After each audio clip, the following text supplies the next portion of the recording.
know that by the time you hear the guitars roaring and Mikhail singing and all the praise and all the worship and literally everything about God is coming right there to you. You know you can only get it one place only. Welcome to Resonate the Sound. Welcome to this station. Welcome to everyone globally on YouTube. This is Resonate the Sound. I'm Chris Heineken. Oh yeah, by the way, like this video, subscribe to the YouTube channel, ring that bell, ding ding ding, that way you ain't miss it. Especially tonight. Woo! You know, Resonate has always been in-depth, radical, off the wall. We always do things outside the ordinary normal. Well, guess what? Tonight's no different. Especially on this great Thursday night. You know, in poetic terms, heart and mind are closely related. No, sometimes where your mind is, where your heart is also. And where your heart is, where your mind is also.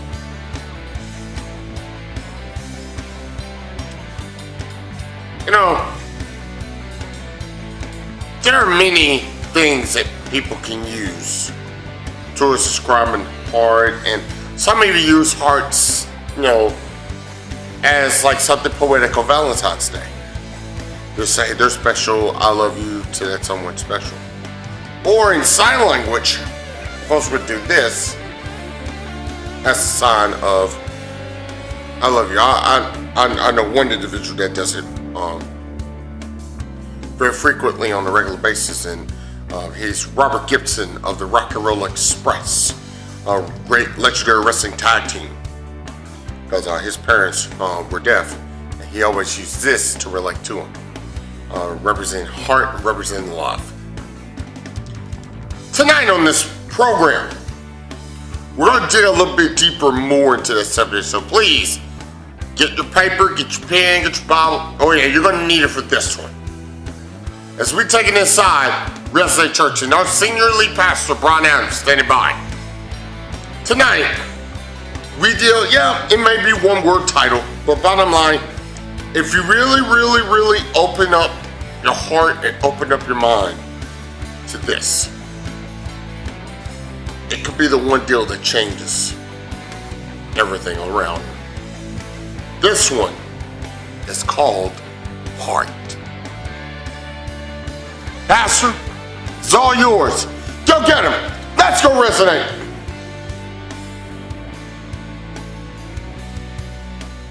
But I want to talk about your heart for a second. And it was on that this morning where it was just a little bit different. And we were talking about how your heart and how you had to water your garden and whatnot. And I thought it was really unique of God this morning that after service I had 2 or 3 people pull me aside and just say, man, I'm having a hard time with certain things. They didn't tell me what they were struggling with, and I'm not going to share, so if you're one of the ones that talked to me. But the theory was, or the main theme was, that we were struggling with our hearts and allowing God to have complete control. Are you hearing me? Yes. Okay. So we want to talk about this for a second. I want you to understand this, and I think it's something that we need to get back to as a church as a whole, not just ours, but everyone, is that you got to learn that by obeying the Lord, it's just not going to be easy. Right. Yeah. Sometimes we have a mindset that we think that once we get saved, once we do everything, we're just going to obey the Lord and it's good. And what happens is when we slip up, everyone say slip up. When we slip up, we think we do something major. We think we sin, or we think it's just too much, or we're just failure. Does it feel like a failure just because something little? Yeah. And what that is the human part of us that's in our mindset that tells us, hey, you can't make it, you're not going to be no good, and God can't use you, come on, and all this other nonsense. Now, I'm just going to be totally honest tonight and just shoot something out there totally different than normal, but I want you to understand obeying the Lord may not be easy. In fact, it will not be easy. Right. It's going to be difficult. Hello? Yep. It's going to be extremely difficult for some of us. It's hard that, it's like Burger King. Our lives like Burger King. We want everything our way, And so that's why it's so hard for us to give our hearts to God, to have everything His way. Now you got to understand, if we're going to be totally obedient to God, we got to understand that means in His ways and in His commandments. That's it. I got to be totally committed to everything that God tells me, His ways, how I should live, His commandments. Then you're going to say, Pastor, we don't live under the 10 commandments. That's great. There's more than 10. But you got to understand, them didn't fade away. They're still there. And the problem is that most of us justify what we're doing in our hearts to make us feel better and say, oh, I just messed up a little bit and it'll be all right. Now, what I want to get at tonight is that your heart has to get to the spot where it's wanting to do everything by God's way. Hello? His way. Not your way, not what you think, not how you twist the Bible, not how you flip this or flip that to make it fit what you're going through, but exactly His way. Just His way off. Now, you're going to say, why? But I'm going to say because you've got to let God have control. It's necessary that you let God have everything in your life and that He becomes the main focal point. Right? Now, I want you to understand this. Here's the reason. Bible tells us throughout Scriptures, and I'm going to give you a number of them here in a minute. Bible tells us that if we are honoring anything before God, it is idolatry. Yeah. Anything. Everyone say anything. Anything. And when I mean anything, I mean it. You're going to laugh at this. This sounds silly, but it could be. You could have a bubble gum. You could have a bubble gum that means more to you than God does. You'll say, "How's that?" You can't sit in service without keep eating bubble gum, or you're wanting to find out where the bubble gum's at. And you think I'm being silly, but I'm not. And what that is you're not realizing how something so small is taking you out of the presence of God. Instead of seeking God's presence of where He is, you're trying to find where the next piece of bubble gum is. Does that make sense? Yes. All right. Now listen to this. I want you to get this. We don't use the word idolatry no more, but throughout the Scriptures it's everywhere. I'm going to give you some that are major ones that you can look up. It's in Exodus chapter 20, verses 3 and 5. It's in Leviticus 19:4, 26 and 1. Isaiah 42, 17 and 44, 9. Now, that's just some of them. You got Ezekiel 5 and 11 is a major one. 1 Corinthians 10, 13 through 14. You got Galatians 5 through 19 through 21, and 1 John 5 and 21. That's just a handful. Now, the ones I gave you, I want you to notice, went from the Old Testament to the New. Yes. And the reason I did that is I want you to realize that the number one problem that there is for Christians is that without us realizing it, we've allowed other idols to become our God. Yes. Now listen, we're just going to slow down and teach this. See, God wants first priority. Yes. Are you hearing me? Yes. That means God wants first priority over everything that you do, everything that you can think of. Now, when I mean that, and I'm literally being serious on this, He wants to be the first everything. When you wake up in the morning, He should be the first thing you talk to. Right. When you go seeking something or you go seeking advice, it should be God's advice. Hello. Yes. When you have difficulties, if addictions or something that got your mind, or a false this or that you're chasing, the first thing you need to know is God okay with me doing this? Before you buy a vehicle, is God okay with me doing this? Before I try for a new job, is God okay with me? Hello. Yeah. So that means God has priority in everything in your life.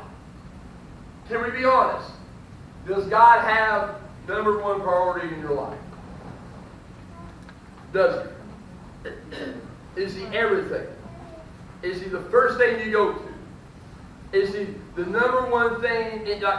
Before you even think about bed, the first thing you do is you have a last conversation. I'm trying to pick some basic things because if I really hit what I'm supposed to, some of you are just going to get plumb aggravated.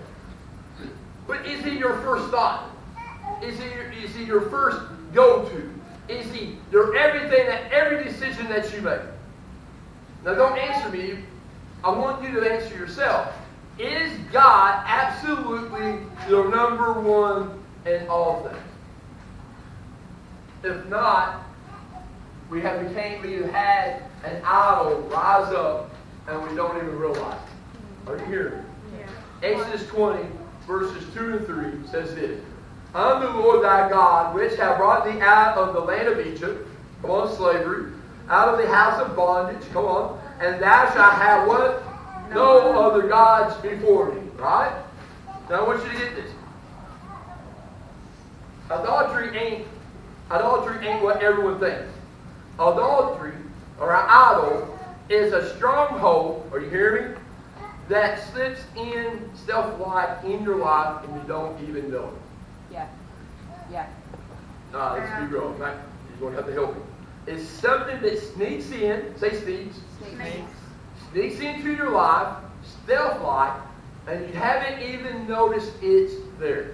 Yeah. It can be as simple as a TV program that has took over your time that you need to pray when you get home from work. Yeah. It can be as simple as being too lazy to set your alarm clock early so you can get up and pray for 30 minutes before you go to work. Yeah. It can be as simple as your iPhone or your phone that you'll stay on instead of staying in the Word of God. Yeah. It can be a game show that you watch or a certain TV program that you watch. Are you with me?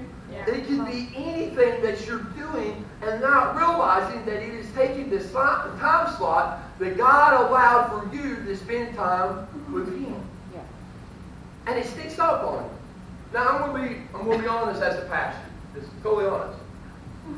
That's what's happening. We have the heart that we want to serve God. We have the heart that we want this vision to go forward. But as far as it comes to sticking our time and all of our effort into it, we don't, because we're either wore out, too tired, or someone else can pick up the slack. And what has happened is we have found other things that we have caught our eye or have sparkled that we are paying more attention to than actually what God has called us and made us to do. Yeah. And we didn't realize it. Hello. We didn't realize it. It just happens. It comes out of nowhere. I'll give you a prime example of this. If this hits your situation, I'm not talking about knowing or not. I'm just using examples, okay? All right? Yeah. I talked to a pastor, and me and him was kind of talking, and he told me, he goes, I never expected on having an affair. I never really thought I would do what I did that cost me my ministry. You all know this guy. He never once expected that he was just all of a sudden going to be unhappy in his marriage. He just never expect that he would find another woman attractive. He never, ever expected it. Full-time evangelist, went around the world, done everything, preaching, miracles, healings, everything took place. Everything was good. And without him knowing it, something slipped in. Yeah. And without him realizing it, next thing you know, he is having an inappropriate relationship with someone. Hello. Yeah. And without him realizing it, he was justifying it. And he was okay with it to the point that it cost him his marriage, it cost him his church, it cost him his whole ministry, it cost him his kids, it cost him everything. Yeah. And when I asked him, I said, man, what happened? How that happened? He goes, I never even noticed I was doing it. And I said, how did you not know you didn't like her? He goes, that's not the point, Pastor. You're missing. I didn't see the little things that came up before the big thing. Yeah.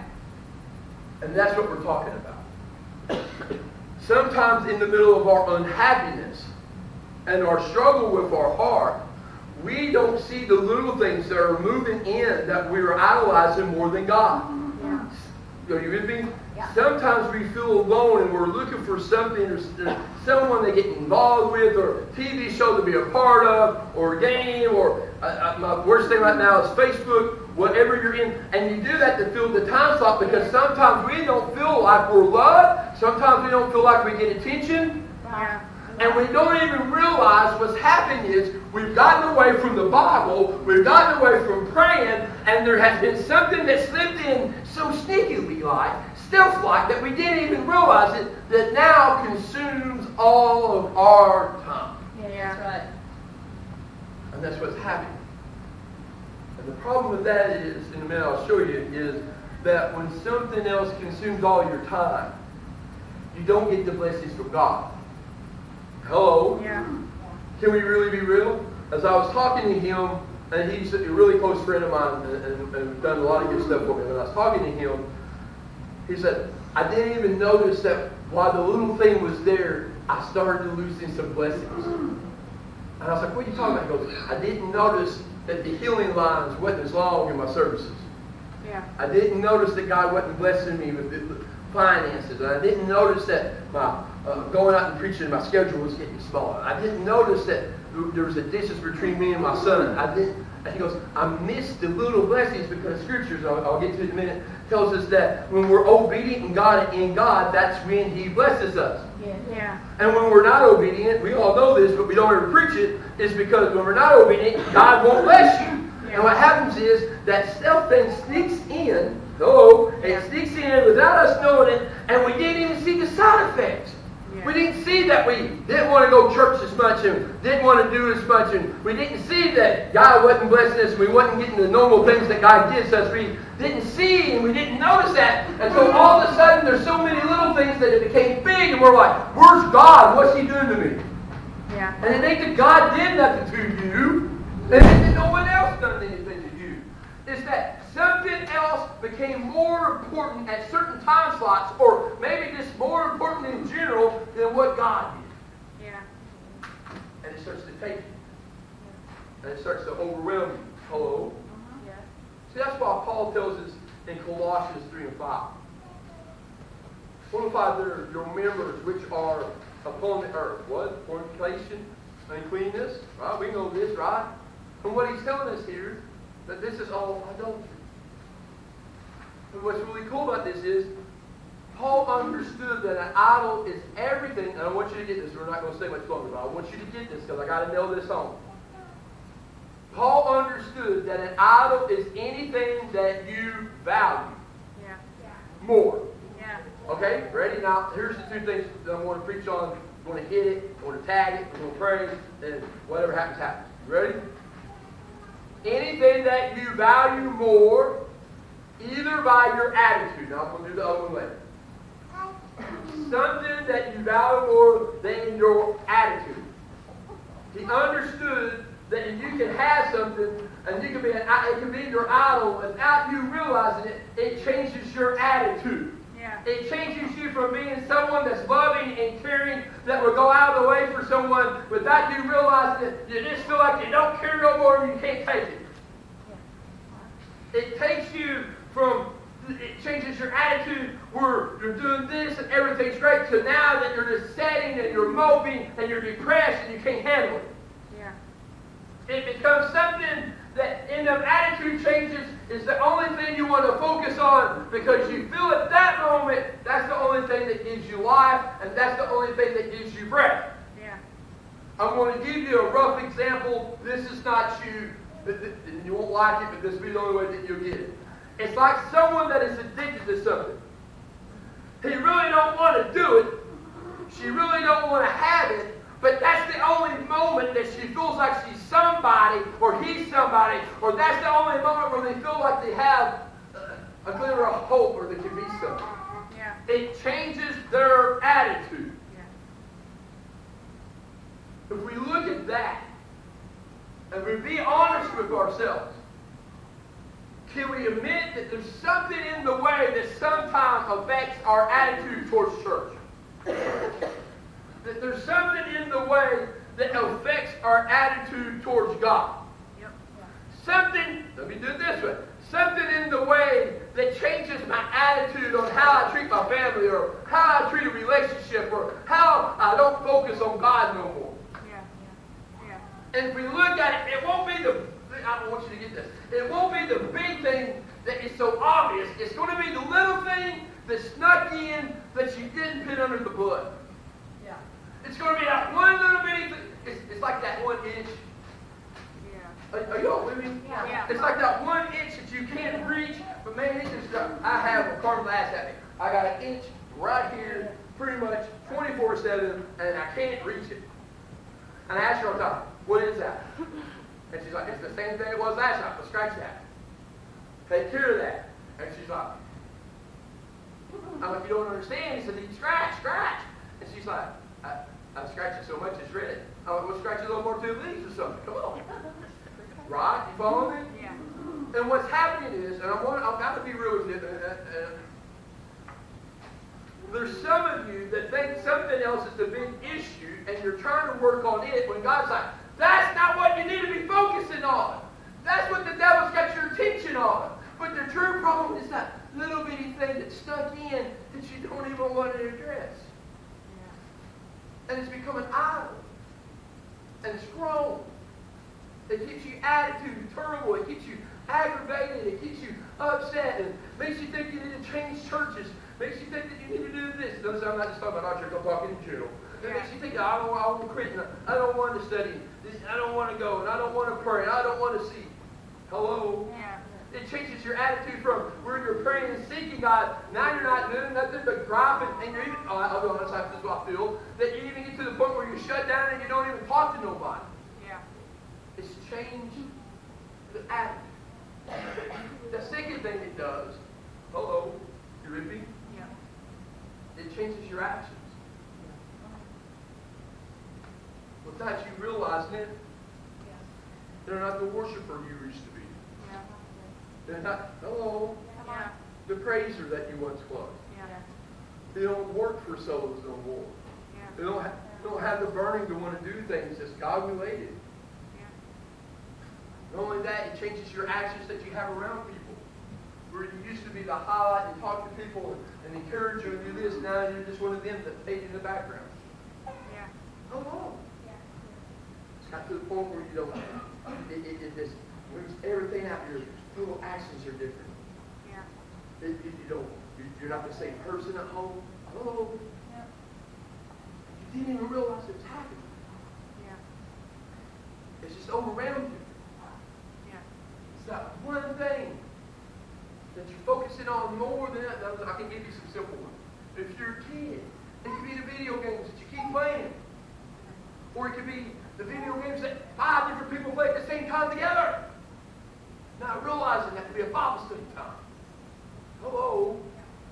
It could be these little bitty things without us realizing it's become an idol. Just to my friend, I don't want to say he's done to record. And it wasn't so much the woman that he was with, when we got down to the point, it was that he left his wife for it. It was more that he was on the road so much, he felt alone. But he didn't realize his wife felt the same loneliness. And when they stopped their communication, instead of talking to one another, he started talking to someone else, right? Yeah. And he thought he could justify it because she didn't love him, and she tried to justify it because he didn't love him. They got so focused on one little thing that they didn't realize it destroyed a whole ministry. They had destroyed a whole family. You say, why are you using that example? It's the best one I can give you. No one meant to hurt the other one. They both look the same way. Yeah. Maybe it's a kid program. Here's one for you. Maybe it's deer season. Yeah. You miss deer? Come on. Whatever that one thing is that you're focusing on, I'm going to tell you what most of it is. You can't stay off your phone. Yeah. And it takes all your time. And you don't even realize that it's became an idol.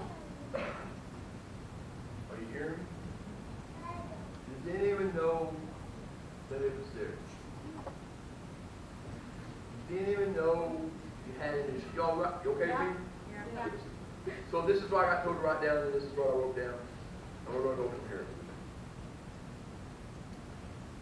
Some of us need to examine our heart and notice if we have any indicators that we might have a problem. Hello? This is stuff that we can see. I want you to get this. You know, we were talking about that God gives us a trial, or sometimes God puts us through something because it's an experience of God, right? Right. At the same time, God gives us certain things that lets us know that it's an indicator, letting us know that we are not where we need to be with God, or even worse, He gives us indicators, letting us know that we have put something else before God. Hello? So here we go. You ready? Do you spend more time and energy trying to figure out what happened instead of letting God just take care of it? Yeah. Come on. Are you with me? Yeah. Do you find difficulty in focusing on God rather than the object or person that you desire more? Yeah. Oh, church. Yeah. Are you trying to help God in every circumstance? In other words, are you trying to engineer it your way and say it's how God told you to do it? Yeah. How about this one? Are you frustrated, All the time. disheartened at how your circumstances look? Hello? Yeah. Although you know God said, I'll make a way where there seems to be no way, Yeah. you're still frustrated. Yeah. You're still disheartened. You still can't forgive. Yeah. Right? Here's another one. If you lose the object that you're pitting above everything else, and mainly God, if you lose that object that you desire, will you shut down and will you be mad at God for losing it? In other words, the one thing that you're worshiping or the one thing that's got your attention right now, if it got moved away, would you be brokenhearted over it more than you are losing God? That's a better way to say that. If we look and answer some of these things, if we're honest, that's most of us. Yeah. We're frustrated. Yep. Things ain't turned out the way we wanted. Right. Maybe it ain't just the church fit, but maybe things ain't the way I wanted it in life. Maybe I'm focusing on a dream and I think it could be better if I do this. And what's happening without you realizing, because no one really wants to run away from God, Yeah. but without you realizing something slipped in. And now that's your main focus. And you're focused on it so hard that you didn't realize that now it's taking all your time and your effort. Yeah. I'm going to give you another example. I got 4, and they're not all from this church, young ministers that talk to me, that has been sending me stuff in the last 2 weeks. Been watching them, and their number one concern is how they ask this all the time on Facebook, and they're like, I just want to know what you think. How you think about this? What's your concern? Who do you like? What's the one thing that you remember? What's the fondest memory of this or this and that? And they all had it, and I asked them, I said, can I ask you something? I asked this guy this the same thing. Why y'all so focused on what takes this? And they're like, we feel alone that no one cares. Yeah. We don't know that no one really loves us. Yeah. Hello. And what they're doing is to the point, it affects them, it slipped in so much that they don't even realize it, that on a national level on Facebook, they are second guessing and asking everyone what's true about the relationship and friendship. The sad thing is, they're not once thinking about where the relationship with God is. Yeah.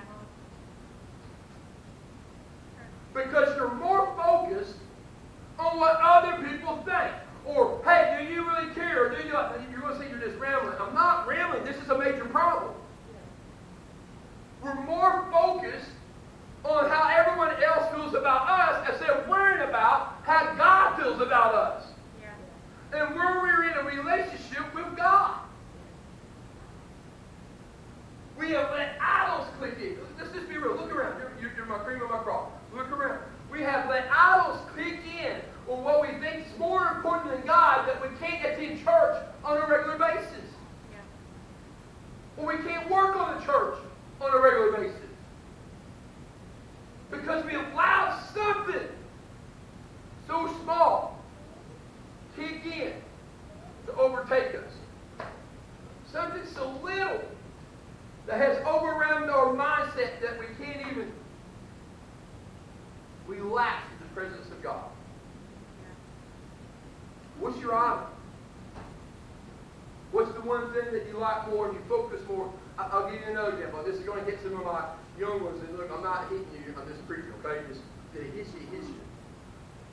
But sometimes we'll do paid programs that we can get 12 people at the house. But we can't focus enough to get 25 people at the church. Yeah. What's the one idol that means more to you than working for God? What? What's the one thing? What's the one desire? You say you're beating me up. I ain't gonna lie, I am. But what's the one thing that's more important than the kingdom of God? What's the one thing that keeps you from studying? The one thing that keeps you in His presence? What's the one thing that has your heart that you're willing to lose everything for, that keeps you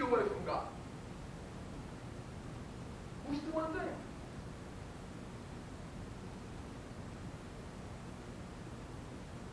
And what can we do about it?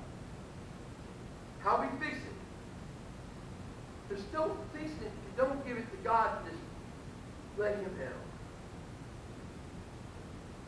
There's the stuff. It overwhelms you. It takes you.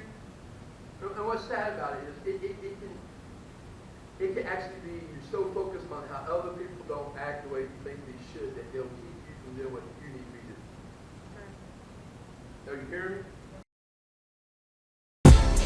Hi everyone, I'm Cornbread Heineken, the Dean of Arkansas Sportscasters and host of Wrestling Cell. I want to say a special thank you for resonating to amplify Jesus with us here today. No matter where you are, if you're joining us live here at Resonate Church, whether you're joining us nationwide courtesy of your local syndicated television stations across the country, or if you're joining us internationally and globally courtesy of our YouTube simulcast. Thanks so much for resonating Jesus with us. Now, you're asking and you're saying, Cornbread, resonate. You guys always bless us, but we want to turn around and bless you through the act of worship called giving. How do we do it? Yes, we have multiple ways, 4 of them in particular, on which you can resonate your giving. Check it out. Number 1, join us live and in person here at Resonate Church at our brand new location, 3702 East Highland Drive. It is directly across the street from All-Star Music in Jonesboro, Arkansas. Sundays, 10 a.m. and 5 p.m. Wednesday nights at 6:30, and we do keep in mind, things scheduled subject to change. Option number 2, online. That's a little tidely thing right there. Use the term Resonate Church AR. That's right, everything right there on the screen. Resonate Church AR if you want to resonate your giving online. Just follow the directions and you can do that safely and securely. Option 3, your cell phone. Look, we all got one. Might as well use it, shall we? Want to resonate your giving using your cell phone? All you gotta do, text the word give to that number right there on your screen. Safe, fast, secure, easy, simple to do. Option 4, mailing. If you want to mail your contributions to us, courtesy of a check or money order, please make all checks and money orders payable to Resonate Church and send it to the address on your screen. Once again, if you want to resonate your giving courtesy of a mailing option, send your check or money order. Make all checks and money orders payable to Resonate Church and send it to that address on your screen. And those are the ways you can resonate your giving. And remember, show love, give peace, and say Jesus.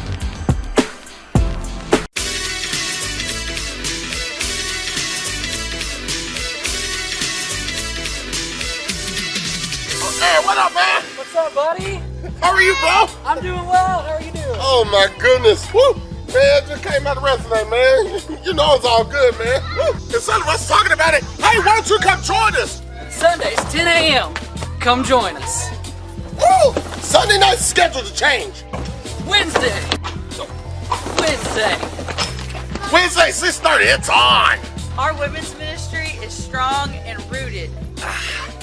Our men's ministry has a solid rock foundation. All the kids can have so much fun. So can you. Our church is a great family church. And your family will love it too. Come join us at Resonate. Show love. Give peace. Resonate Jesus.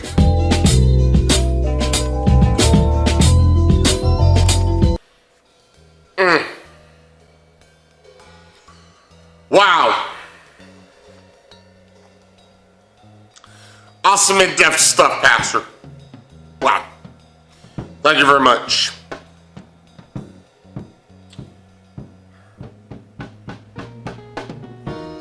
Back during our first season of Resonate Sound, we did one of our episodes that was so crazy it was rated TV PG.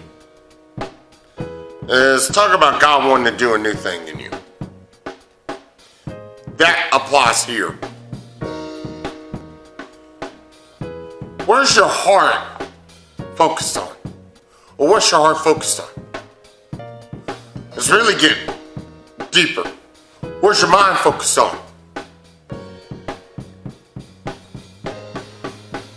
Are you really getting everything that God's got for you? Are you really being open-minded and open-hearted to Him?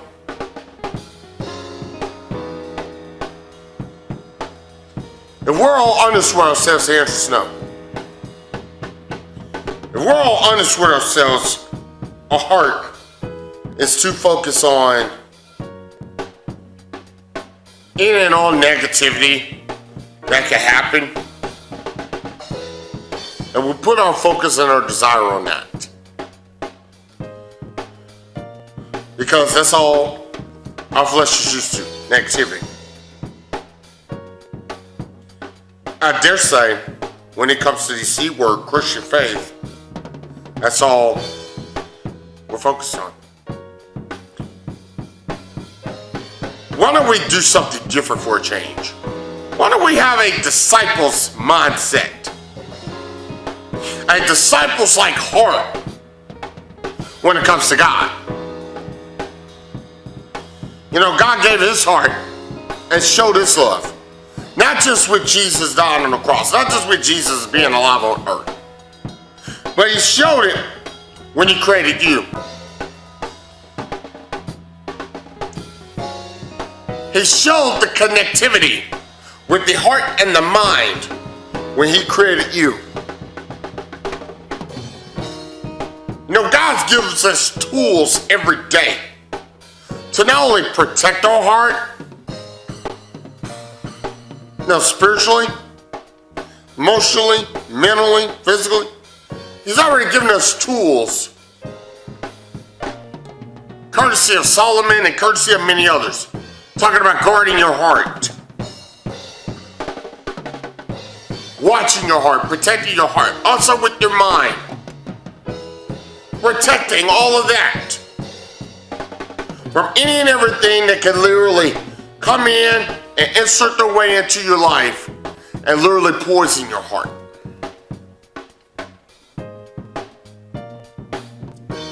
You know, a lot of cardiovascular related deaths all take place because of what's in our heart.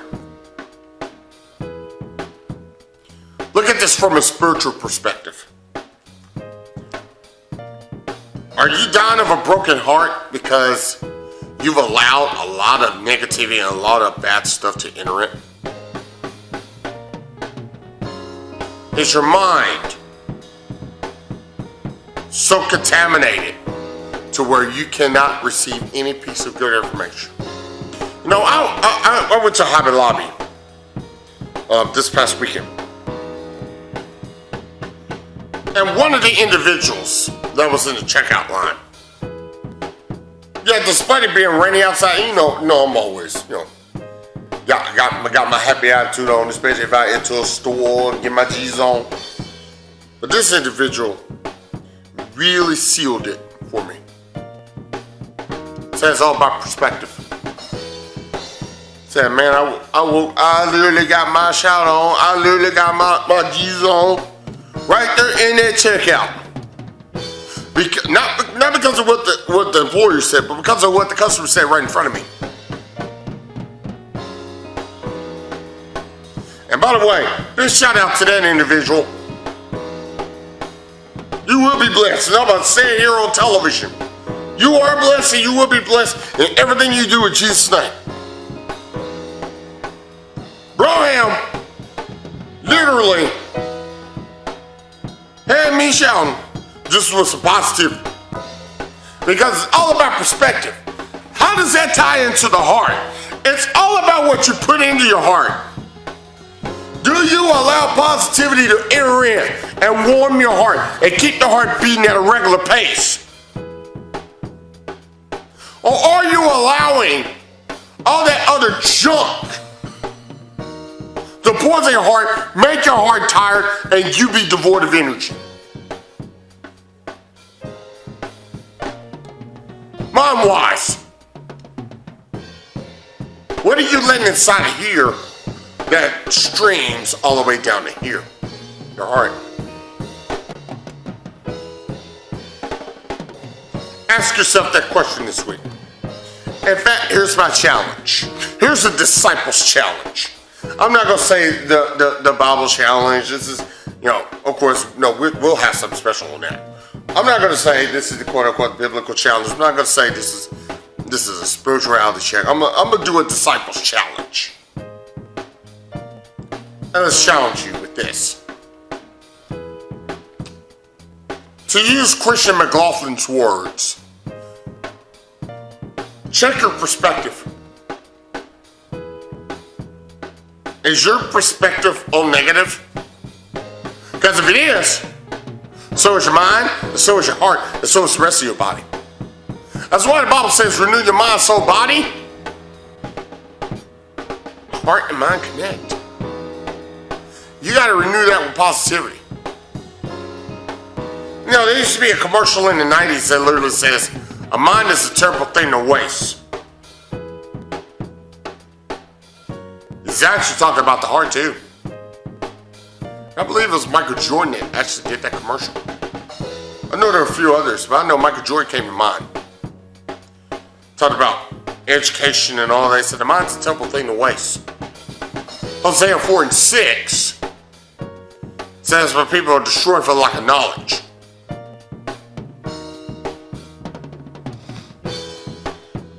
What are you filling your heart with? What are you filling your mind with? Are you wasting your mind like you're wasting your days? Or are you turning a page out of John Cena's playbook and you're earning your day and taking advantage of your opportunity? And you earn more and get more done in a day than you will your whole entire life. Heart and mind are literally related. What are you putting inside of it? Are you keeping the heartbeat, your spiritual heartbeat going by filling it with positivity? And folks, please listen to me very carefully. It's not about your age. Age is a number. It's about your heart.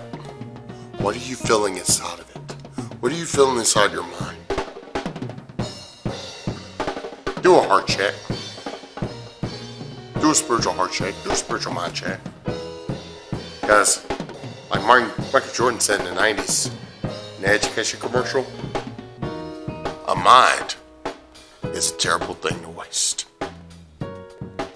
God, thank you so much for resonating your sound to us. Thank you all for watching. Hey, ain't no resonating service like a live resonating service, because a live resonating service don't stop. Hey, here's the thing.